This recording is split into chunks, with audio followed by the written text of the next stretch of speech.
Press ক্লাবের সামনে সাধারণ শিক্ষার্থীরা যে কোটা আন্দোলনের দাবি নিয়ে যে আন্দোলন চালিয়ে যাচ্ছিল, তারই পরিপ্রেক্ষিতে এই আন্দোলন কিন্তু সহিংসতা হয়ে তীব্রতর সহিংসতায় রূপ নিয়েছে।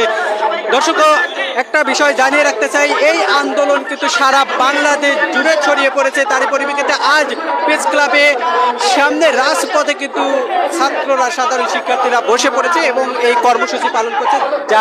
যেই কর্মসূচি গতকাল কমপ্লিট শাটডাউন নামে কর্মসূচি ঘোষণা করেছিল সাধারণ ছাত্রদের, অর্থাৎ বৈষম্য বিরোধী ছাত্র আন্দোলনের নেতৃবৃন্দরা, সেই কর্মসূচি কিন্তু পালন করতে আজ তারা এই আন্দোলন চালিয়ে যাচ্ছে। দর্শক, সারা বাংলাদেশ জুড়ে গত কয়েকদিনে বেশ কয়েকজন নিহত হয়েছে। নিহতের সংখ্যা বেরিয়েছে 7 জন নিরীহ সাধারণ শিক্ষার্থীরাই নিহত হয়েছে, এমনটি অভিযোগ করে বলছে সাধারণ শিক্ষার্থীরা।